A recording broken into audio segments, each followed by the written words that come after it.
সালামু আলাইকুম বন্ধুরা, কেমন আছেন? আশা করি ভালো আছেন।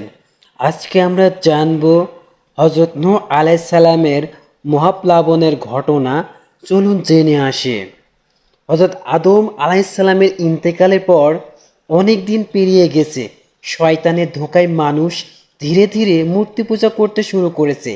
এমন সময় আল্লাহ তাআলা তাদের মাঝে একজন নবী পাঠান, যিনি এক আল্লাহর দাওয়াত দেন, শিরক না করার নসিহত করেন।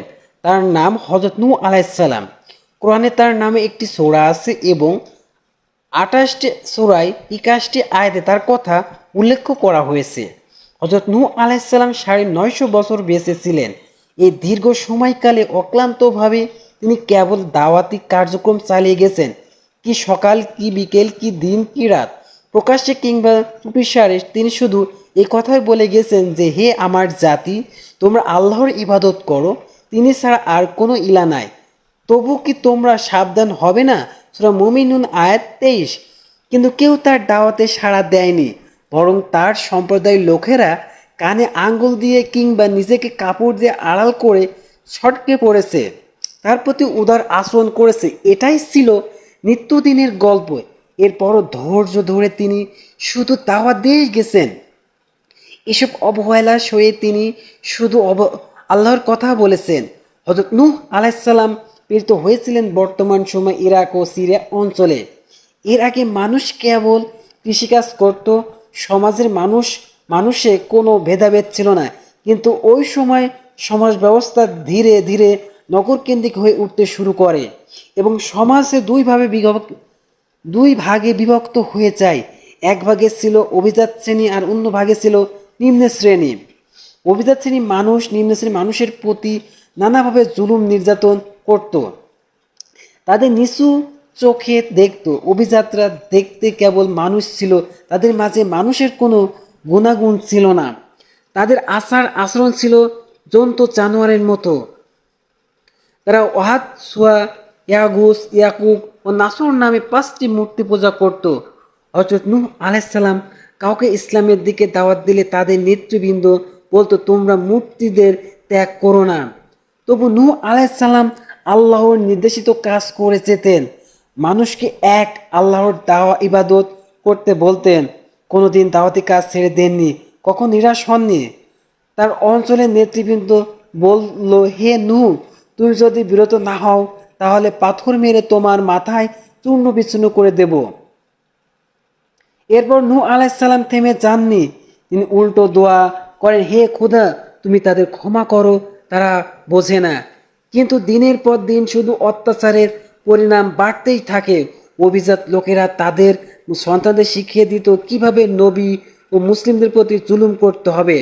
নূহ আলাইহিস সালাম আল্লাহর কাছে কেঁদে কেঁদে বললেন, হে আমার প্রতিপালক, তারা তো আমাকে অমান্য করছে আর অনুসরণ করছে এমন ব্যক্তি যার সম্পদ ও সন্তানি দুর্দশা ছাড়া কিছুই বৃদ্ধি করবে না। এক পর্যায়ে আল্লাহ তাআলা ওহী মারফত জানালেন, তোমার কওমের যারা ঈমান এনেছে তারা ছাড়া আর কেউ ঈমান আনবে না।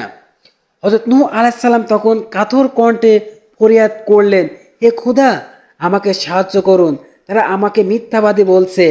তিনি আরো বলেন, আপনি আমার এই ও তাদের মাঝে চূড়ান্ত ফয়সালা করে দেন, আমাকে এই মুমিনদের তাদের হাত থেকে রেহাই দিন।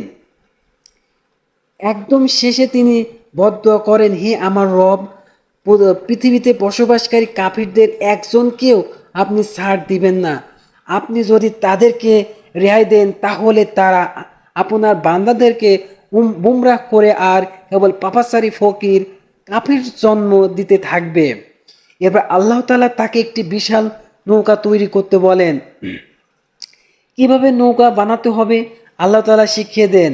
হযরত ইবনে আব্বাস রাদিয়াল্লাহু আনহু বলেন, নৌকাটি লম্বায় ছিল ১২০০ হাত আর পাশ ছিল ৬০০ হাত, উচ্চতা ছিল ৩০ হাত, ৩ তলা ছিল। নিচতলায় কীট পতঙ্গ ও জন্তু জানোয়ার, দোতলায় মানুষ আর তেতলায় থাকবে পাখালি। এরপর আল্লাহ তাআলা বললেন, যখন আমার নির্দেশ আসবে আর চুলা পানিতে উঠবে তখন প্রত্যেক জীবে এক এক জোড়া করে তোমরা তোমার পরিবারের পরিজনের নৌকায় তুলে নিবে।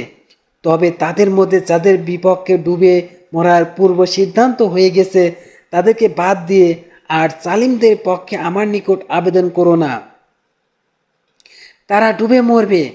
যেহেতু এই অঞ্চলে কখনো বন্যা হয়নি, বছরের বেশিরভাগ সময় খরা থাকতো, তাই কাফেররা নৌকা নিয়ে হাসি মজা করত। তার ঠাট্টা করতে বলতো, নূহ এতদিন ছিল নবী, নবুয়তি ছেড়ে এখন হয়েছে কাঠমিস্ত্রি। অবশ্য নির্দিষ্ট দিন আসে, অর্থাৎ নূহ আলাইসাল্লাম নারী ও পুরুষ মিলিয়ে 80 জন মুমিন এবং পশু পাখি নিয়ে নৌকায় চড়ে বসেন। তারা নৌকায় ওঠার পরই আকাশ ভেঙে তুফান শুরু হয়, মাটি নিচ থেকে পানি উঠতে শুরু করে। দুই দিকের পানি মিলে সবচেয়ে উঁচু পাহাড়ে 15 হাত উপরে পানি উঠে যায়। দুনিয়ায় থাকা এমন একজন কাফিরও ছিল না যে আল্লাহর এই আযাব থেকে বাঁচতে পেরেছে। বিশাল এই নৌকাটি 150 দিন ভেসে বেড়ায়, তারপর মুহাররমের 10 তারিখে যদি পাহাড়ে নোঙর ফেলে। আসসালামু আলাইকুম বন্ধুরা, ভিডিওটি ভালো লাগলে